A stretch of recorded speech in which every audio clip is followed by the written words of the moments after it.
Welcome to Good Morning Outdoors, your one-stop shop for the latest news, noteworthy trends, and thought-provoking discussions across the outdoor hospitality industry. From campgrounds and RV parks to glamping, outdoor resorts, adventure travel, and ecotourism, we'll be discussing all things outdoor travel and hospitality, so join us on Good Morning Outdoors every Thursday, wherever you get your podcasts. Good morning. Morning, Alex. How you doing? Hey, I can't complain. It's Memorial Day week, which is obviously incredibly exciting. The natural, normal, exciting kickoff to our incredible camping season.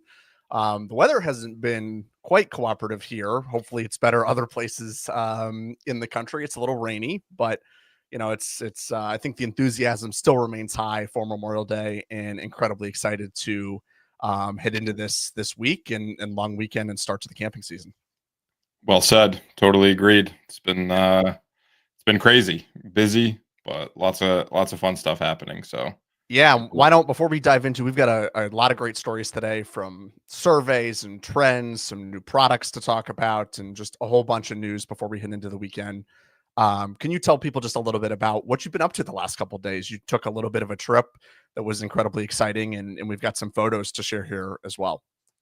yeah, so I had the good fortune to be invited down to Ferncrest Promised Land in the Poconos.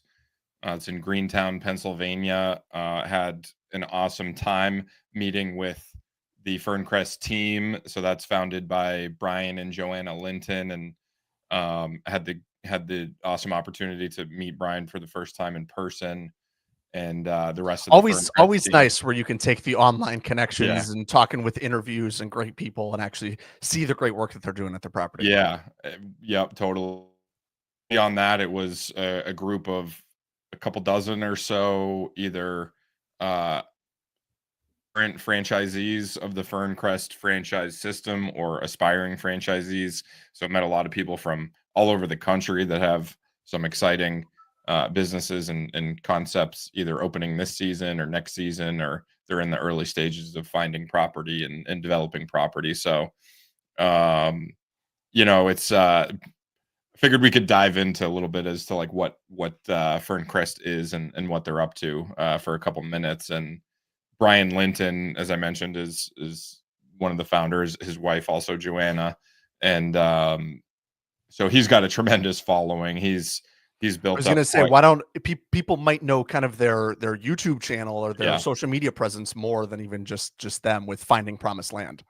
Right, and so Finding Promised Land is the YouTube channel and the Instagram, and then there's also Ferncrest, which is Camp Ferncrest on Instagram. So they, a few years back, opened up this, they call it a Campground, which this is one of the reasons I wanted to talk about it, because I think it's such a on point concept for where this industry is at. It's a campground, right? It's camping vibes. It's in some ways kind of no frills, old school camping, but with these awesome, comfortable accommodations in these geodesic domes, also some glamping tents, and they've got some camping cabins in the works that are going to be in that location soon. So it's camping vibes, it's old school camping, but elevated, more comfortable experience where you don't have to go pitch your own tent or bring your RV. Lots of great processes and systems, and I think probably close to the whole Ferncrest corporate team was there, and I was so impressed. It's just a rock star team, and Brian and Joanna have built a few teams. They're longtime entrepreneurs and have done some really cool stuff. So they're bringing all that expertise to the table, and it was just such an inspiring and energizing experience to see all these people from around the country in different stages of opening a glamp ground, and just got a glimpse into a really professionally run operation. It's the perfect mix of like really dialed in systems and processes, and but that's honestly is like, I say that and I feel like some people hear that and they're like, well, that sounds like a corporate camping experience, and it's not at all, right? It's leading with guest experience, we had the guest experience, from getting the automated booking messages that, I know that they're automated, but they don't feel automated, and it's a personal touch, and it's hospitality through and through. So they really prioritize the guest experience. And honestly, I came away, I started looking at pieces of land because I want to I want to own one of these. I want to open a Ferncrest, and I'm confident that, I know I saw a little bit behind the curtain, and we'll keep those things confidential, but there's some exciting things in the works, and maybe we'll have Brian on the show to talk about some of those exciting things in the next few weeks or so. And it was an awesome experience, unplug and just be in nature. And I think that kind of ties into some of the surveys and stories that we're going to talk about. Yeah, absolutely. And I think for, people who come from the traditional camping industry, there's a couple of camping franchises and brands that we've talked about over the several weeks on the show, from Campgrounds of America, KOA, Jellystone, and obviously any of our hotel folks who listen to the other episodes and segments of GMH are obviously familiar with all of the hotel brands. There are really not too many, if anybody, doing a franchise on the glamping side. There's, Brian and probably one other in the space that's trying to launch into this. And so, yeah, they've done an incredible job just through the media, the branding, what they've been able to build with their first several locations. So really exciting to see kind of the franchise flag space come into the glamping market. I think it's long overdue, and the entire team at Ferncrest is doing a great job kind of moving that forward. Well said. As far as I've got a little bit of news coming up as far as a trip I plan to take over this Memorial Day holiday. Obviously, weather permitting here in Ohio, we've had power outages and internet outages over the last couple of days. So as long as I can make it, I'm planning to visit Cuyahoga Valley National Park in Ohio. This is really close to where I grew up. Obviously, it's a great national park, really the only one in Ohio that's within good driving distance. The Lake Erie Waterhead Trail will be great to hike. I may bike. We'll see. We'll see if I drag the equipment up there. They got a great scenic train ride. I think it's a really incredible spot. As we've kind of talked about national parks here, Matt, on the show the last couple of weeks, and I think I got the little bug a little bit to say, hey, like, I haven't been to this property since I was probably a young kid. So it's nice to go back with kind of a different lens and an industry perspective. And I think really to see, I want to get a firsthand glimpse at how the national park is kind of coming out of all of this conversation we've had with Doge and the state of our public lands. We've talked about it. I kind of want to put eyes on it, and should be able to come back next week with some great picks and talk about the experience that I had there. So really looking forward to that, and excited to get a chance to get out in nature over the Memorial Day holiday and really get to one of our great national parks. Yeah. So One of the hidden gems in our country, I would say. I think Ohio can get a bad rap for just being a especially this being Midwest. northeast Ohio. Yeah. Most people know of Hocking Hills in Southwest Ohio, or I'm sorry, Southeast Ohio, and just great areas like that. But not often you find a great little piece like that. So yeah, absolutely. All right, what do you say? I think we've got enough news stories to dive into. We're going to kind of take these one at a time and jam pack this through with a lot of great information right before we all take off and get ready for the holiday. So wanted to start with a little bit of a trend we've talked about for kind of at surface level for several weeks now. Go RVing put out an article and kind of a survey that they do of membership and how the market looks, talking about wellness tourism and how its popularity continues to grow. Both Go RVing and obviously its parent company RVIA have been monitoring this as kind of a travel trend for years. And really it's something that they kind of coin with personal growth, healing, and mindfulness being, three kind of core areas or key to what is all encompassing in wellness tourism. I put together sort of a list here, Matt, of things that I've seen parks begin to add that I think kind of fall into this lens. So things like spas, gyms, outdoor exercise equipment, hosting activities like yoga, meditation, guided nature walks, mindfulness workshops, from the biggest brands like KOA to small mom and pop type operations. Everybody seems to be adding this part to the stay as far as how can we add relaxation? How can we add these type of things into the visit? Is this something that you're keeping an eye on? Do you think wellness tourism will continue to become more popular? I think this is a really interesting conversation as we see how parks continue to kind of diversify their offering and go from more of a roughing it, rustic tent camping experience to saying, how do we add more relaxation and get families and couples to come and want to partake in the camping experience?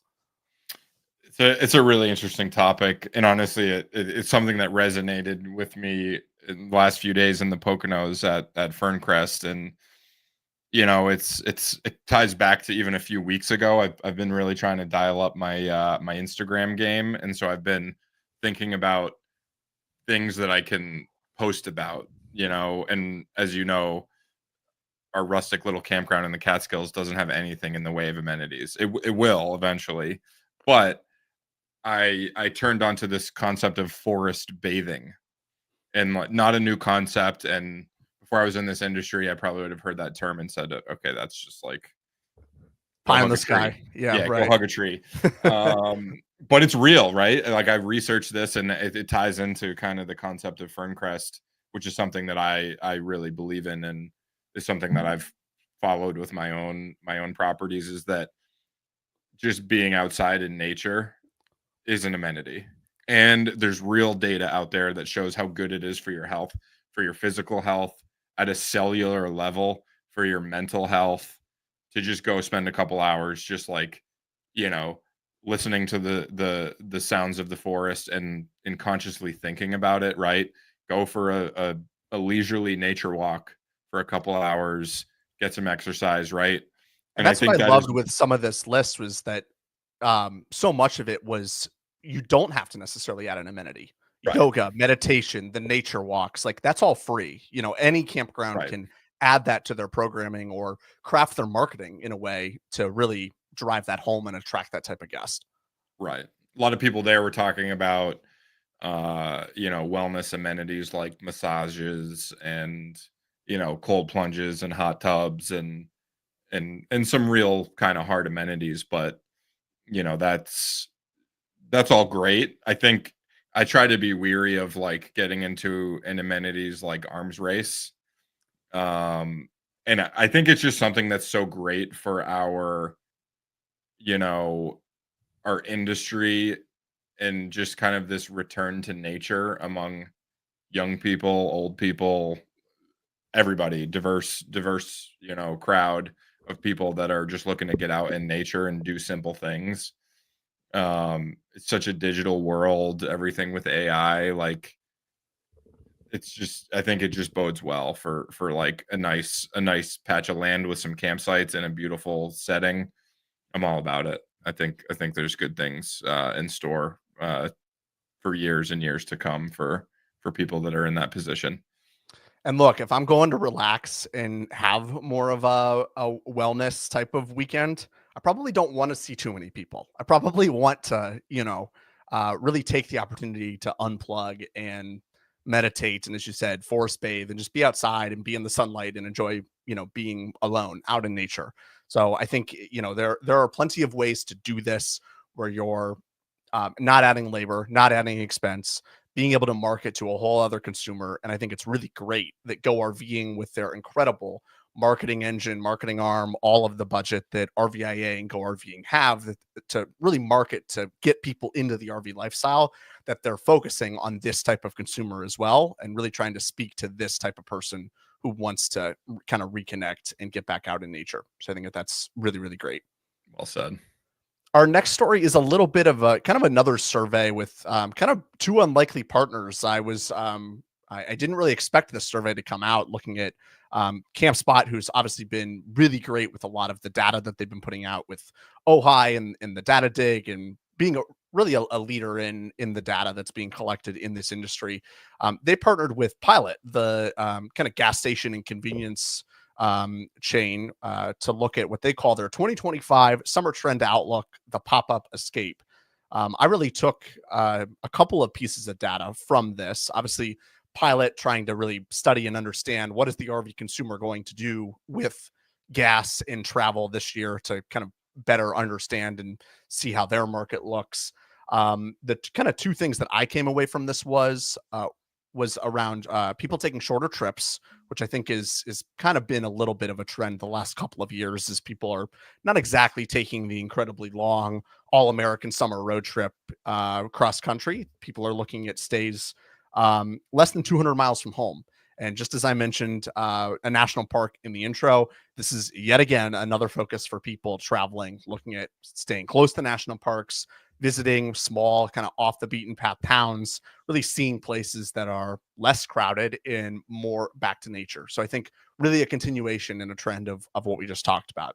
Matt, what did this survey really tell you? And do you kind of agree with this assessment that this is how people are starting to travel as gas prices remain kind of fairly high, but stable, obviously not as high as what they were, and people really focusing on shorter trips and back to nature? Yeah, before we dive in, whenever I see these surveys, I always try to dive into the methodology of the survey. Right. And I'm not trying to take anything away from this survey. I think it's great data, but you see a lot of big numbers of favoring camping, and it's just important to note that this is a survey of Campspot users. So these Right. it's surveying campers. So obviously there's a trend towards people liking camping and favoring camping.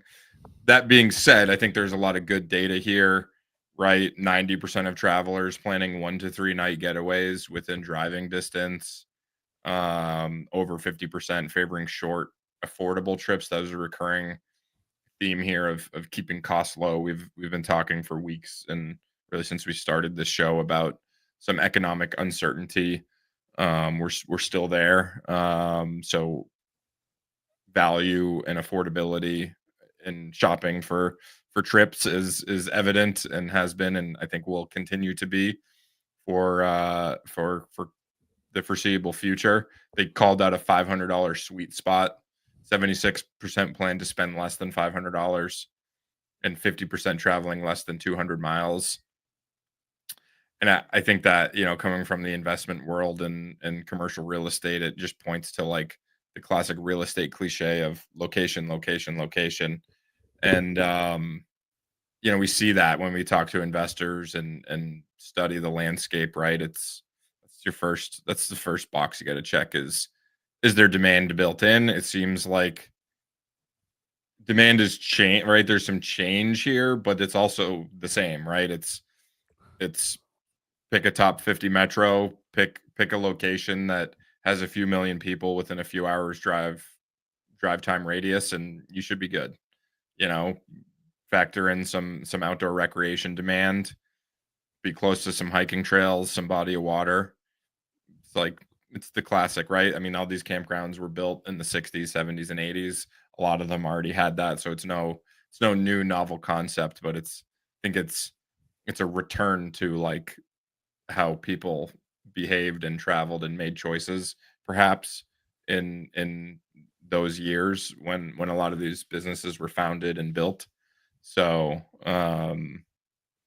it's interesting. It's encouraging. One that I can speak to personally is 78% of people report feeling less stressed within 2 nights of camping. Definitely, just like even that might be one of the greatest indicators for our industry. Is some people leave for vacation in traditional sense and actually come back more stressed. I don't know that I've ever been to a campground and come back more stressed than when I left. 100%. Yeah, get some forest bathing in and you got a different perspective. So I think more data from a different source that kind of confirms that. Yeah, corroborates everything we're talking about. Yeah, and kind of speaking of, we just kind of touched on demand, which obviously impacts parks. Our next story talks about something else that could be potentially impactful for parks. This is not necessarily a new kind of announcement or regulation being put on campgrounds, but I think it's kind of worth touching about coming out of this webinar series that was put on by the CCRVA. Man, these big acronyms are trip you up. About the GMI requirements, the ground monitoring impact devices. This is something that I think parks should, one, be mindful of. There have been, if anybody in the industry knows of Wade Elliott, he's somebody who's been on the Ojai kind of electrical code committee and somebody who's been really watching this and has been well known in the camping industry for a long time. He had put out some kind of reporting or another kind of article in Woodall's around how these requirements may not actually be that impactful for campgrounds. Really, what we're talking about is having the ground wire monitoring that's built into your pedestals, built into your electric system, and that new RVs launching in 2025, even as late this year into 2026, will have kind of this technology built into the new RVs. So obviously something that you as a property or a park need to be mindful of, that new RVs coming into your campground are going to have this in place, and that you need to essentially start upgrading or properly maintaining your electrical system in order to prepare for this. So Matt, I think this could be, kind of potentially impactful. You can think of it more of like the, GFCI tester kind of thing with the ground wire. How do you see this, as we've kind of talked about regulations and kind of Doge and, sort of wanting to remove regulations or remove things? This feels like it could potentially be kind of a way to force a lot of older parks with older electrical infrastructure to really be forced to upgrade everything if they don't have ground wire kind of built into their electrical system. How do you kind of see this? And do you think this is kind of as big as people are kind of making it out to be? Yes and no. I mean, reading this, there's a lot of electrical jargon in there, Yeah. and I'm not an electrician. I don't pretend to Yeah, we'd understand a advise lot for of that. you to study this up, Yeah, reach out to Wade. He'd be somebody to talk to. We're just really talking about the impact here. right. And honestly, to just maybe I'm a little bit of a simpleton, but I just wanted to cut to the chase. Like, all right, so what does it mean for me as a campground owner, and exactly what it means is that later this year or next year and the years after, there's a risk that people are going to come into your RV park, plug their RV in, and then nothing electrical inside their RV is going to function, right? Right. It's going to read that the RV is going to read that there's not a proper ground on the pedestal, and it's going to say no thank you, and nothing, it's not going to receive any electricity. So you're going to have people coming to your office or whatever, calling, texting, and saying the electrical doesn't work.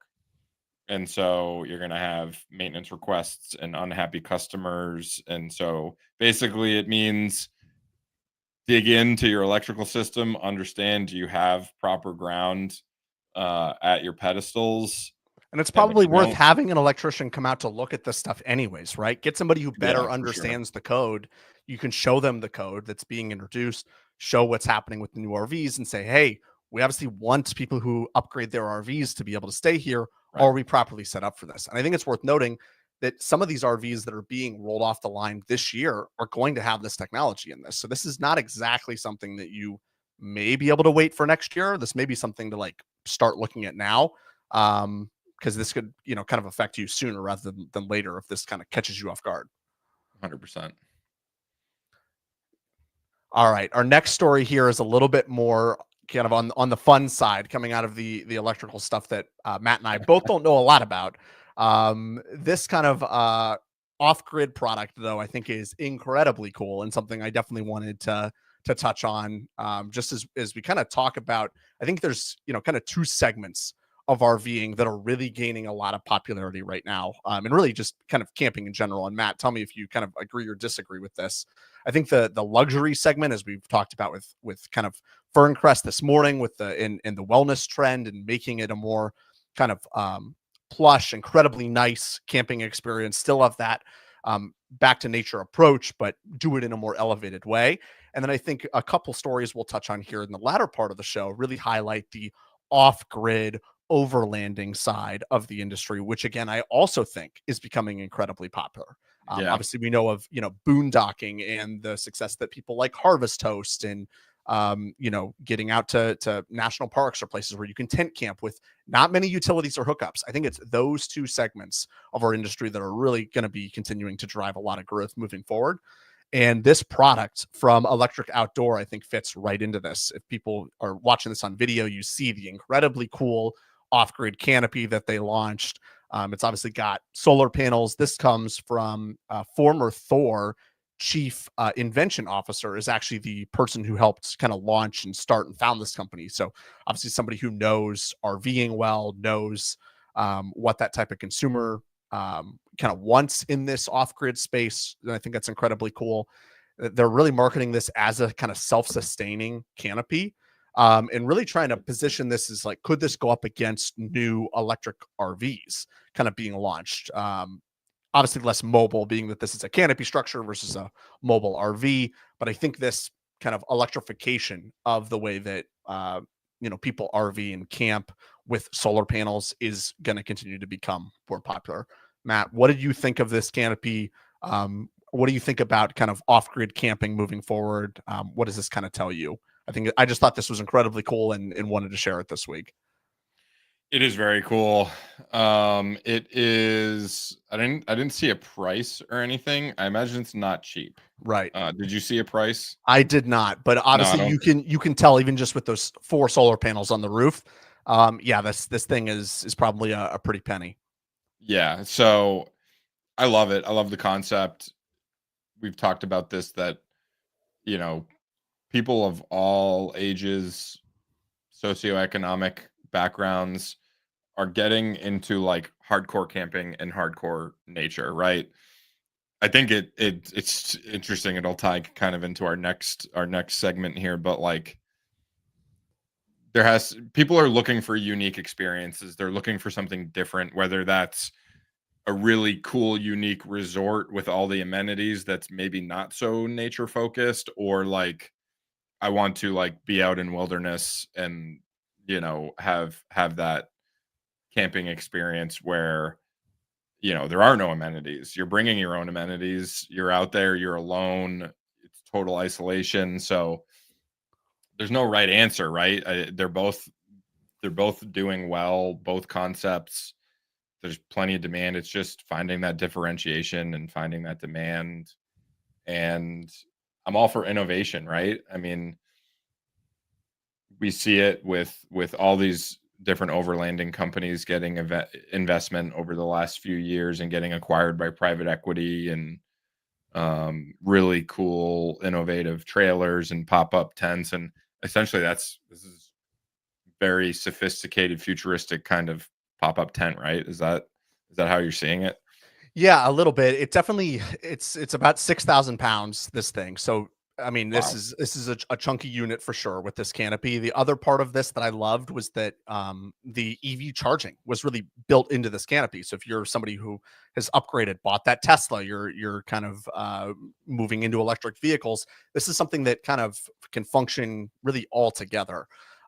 Definitely think this is more of that kind of off the beaten path. I mean, with that kind of weight, it's more like a home canopy structure versus something like Pebble or Coast that has electric RV units that are fully towable, fully movable, can take it on the road.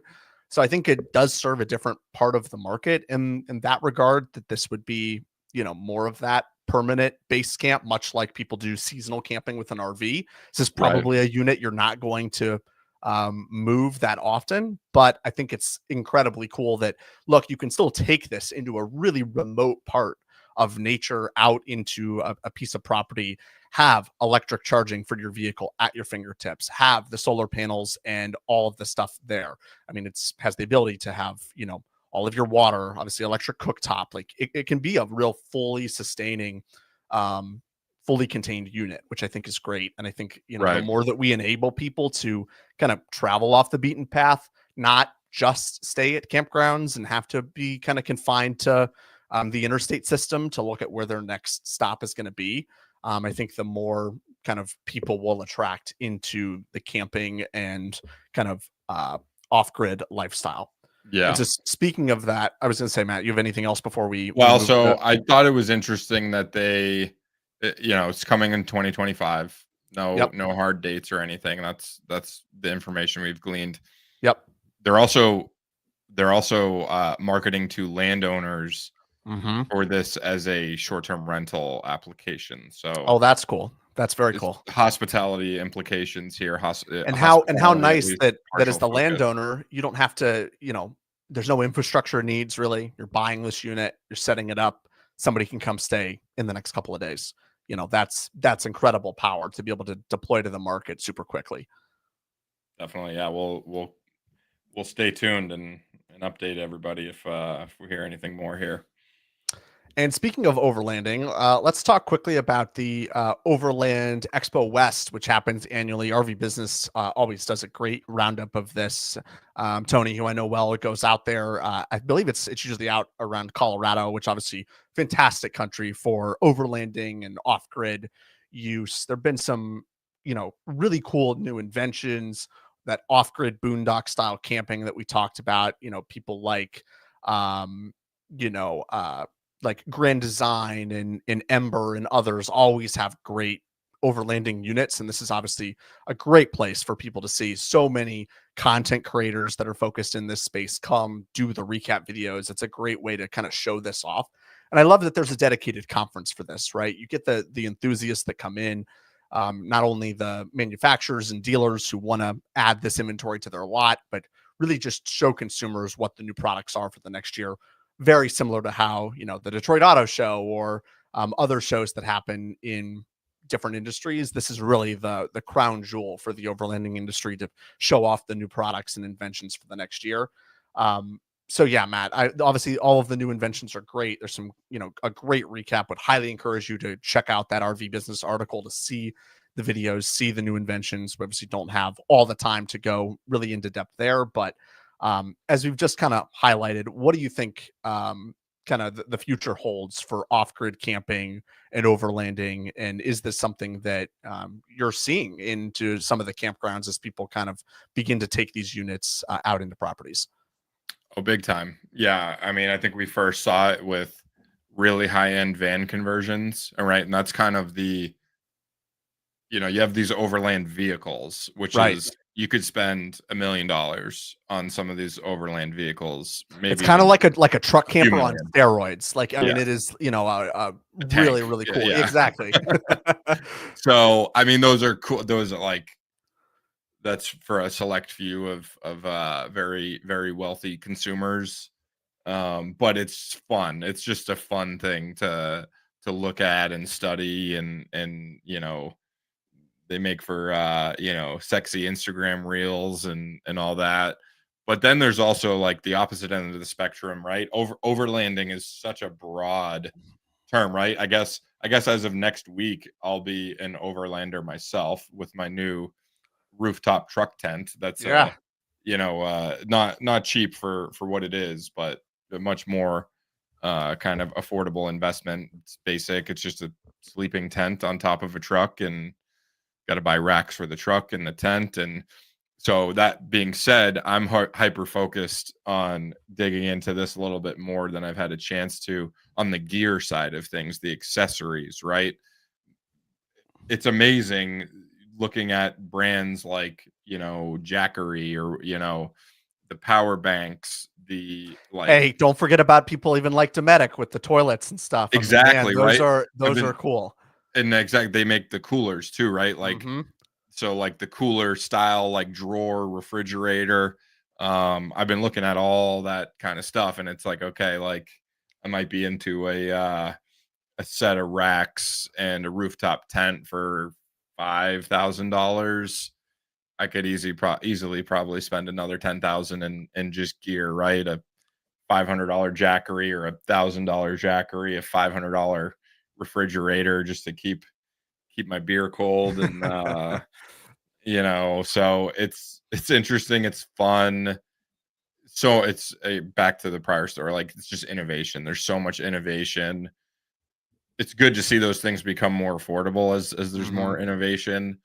So yeah, maybe we'll do some live on-site stuff with checking out some new gear and doing some gear reviews or Gear something. reviews. That would be fun. So yeah, it's fun. It's just one of the fun parts of the industry where it's definitely impactful on the industry and the consumer. It's all great things for the industry and the consumer, and it's just a fun kind of piece to dive into. Absolutely. And as we wrap up here today, we'll kind of close with another kind of fun story and give some people some love before the holiday. USA Today put out their annual awards highlighting some different campgrounds. Really talking about they have their series 10 best, which obviously they do for a bunch of different industries apart from campgrounds and glamping spots. There's a great list posted. Woodall's has sort of the recap of who all were the award winners. What I saw, Matt, was it's a lot of great familiar names and folks that I'm accustomed to seeing over the last several years. There's probably not too many surprises, particularly on the camping side. I think there's some incredibly cool new folks on the glamping spot side of things, which obviously is a much newer kind of inventory there. But it's people like Camp Finfo, in town campground, and then Jellystone Park and Mill Run has won a bunch before, and then Normandy Farm. So I know well, obviously being a Boston guy, and this is pretty local to the Foxborough market, but some great folks, and I think this really speaks to the power of activating great audiences on social media. These are campgrounds that have a rave fan base and following with you look at their Instagram or their Facebook page, it's thousands upon thousands of fans and followers. And all of these entrepreneurs have done a great job of activating their camper base and their fan base to really go and vote. It continues to fuel the fire with getting them, even more recognition. I mean, getting the recap in USA Today is incredible. Just as far as the recognition goes and the amount of news stories and subsequent press in local media that gets generated through this is great. Matt, what do you have to say about this? And I know, talk a little bit about Normandy Farms here, because I know you know them well as well. So before I jump in there, I want to kind of just run through this really quickly and some things of note. Number 10 is Gulf State Park Campground. I think that was really cool to see. That is a state park. Is great. That's down in Alabama. Mm-hmm. Beautiful coastal campground. You'd go there and if you're from the Northeast or out West or whatever, you'd learn that it's a state park and probably not believe it. Number 9, Flying Flags RV Resort and Campground. We've talked about Highway West vacations, right, on prior episodes. Also, shout out to Jupes. They have Jupes at Flying Flags. So Jupe made an appearance. We'll have some Jupes in a couple weeks and talk more about that at Covered Bridge Campsite. Spacious Guys made it number 8. Minuteman Campground. We've talked a lot about them, and another great property in the Northeast. Yep. What else? We have we've talked about Northgate a lot. They're behind Camp Finfo, Texas Hill Country. So shout out to them. Jellystone in Mill Run, PA is great. Yep. And that park, Randy Hendrickson and their staff do a great job. It's one of the largest Jellystone parks in the system, and they have just an incredible audience of folks who don't really back them. They're a multi-time award winner for sure. Yep. In town campground. They're Dan and Aaron theme. Mm-hmm. Big contributors to the industry through Woodall's and just putting a lot of really good content and educational stuff out there. And then that brings us to number 1, Normandy Farms, which if you're in the Northeast or you're planning on being in the Northeast of Massachusetts, you have to go see this place. It's incredible. And it'll be a little bit of a history lesson here. So for any history buffs, might cross into a little bit of a nerd territory, but it's just so fun. I'm not surprised that it's number 1.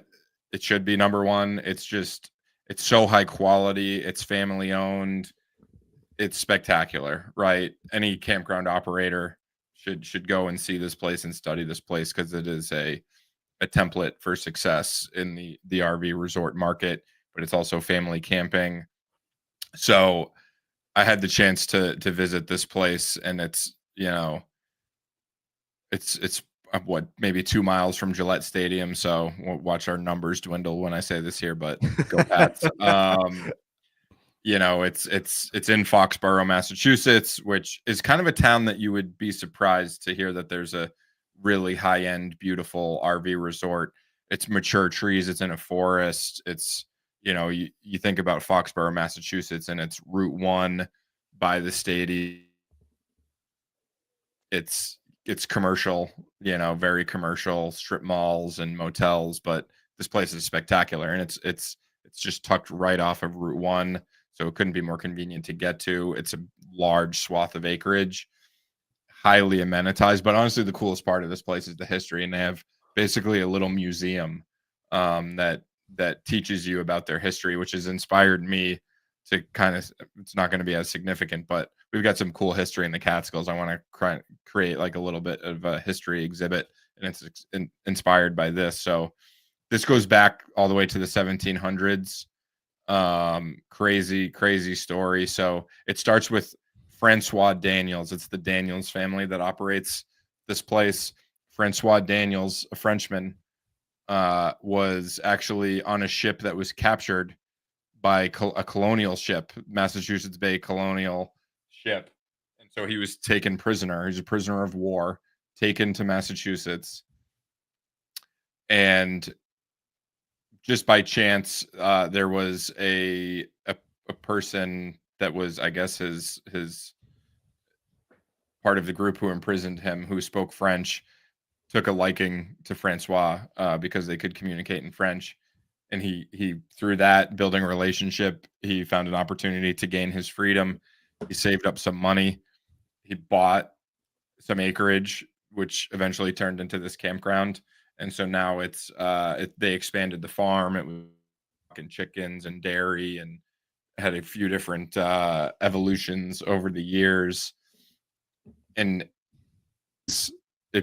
they decided, the Daniels family, probably the 6th or 7th generation of the Daniels family, decided to turn this into an RV resort.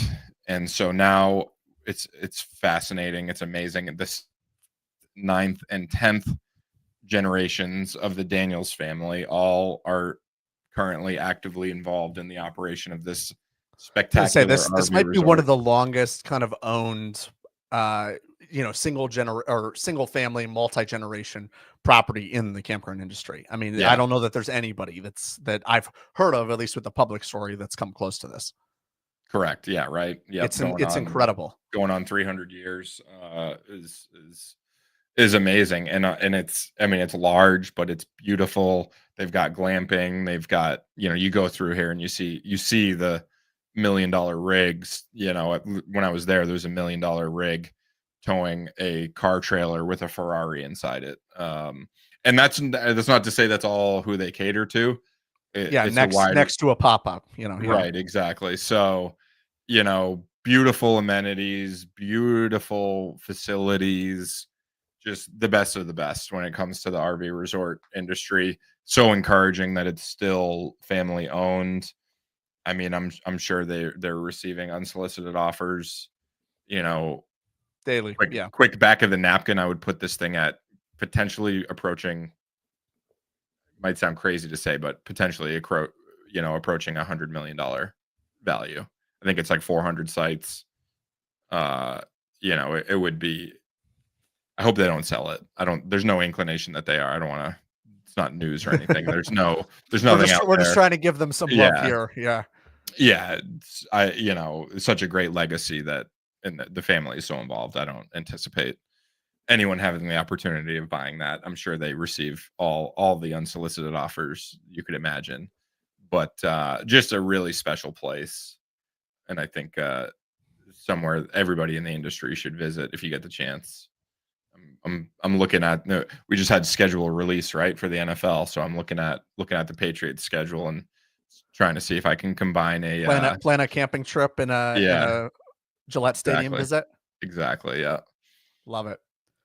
All right, Matt. I think with that, obviously as we're wrapping up, giving some love to the top campgrounds in our space, but obviously want to give love to all the campgrounds and people in the outdoor hospitality industry. As we know, this weekend is a crazy busy one for a lot of folks. Hope that this is, if this is an episode you catch on after this weekend, we totally get it and understand.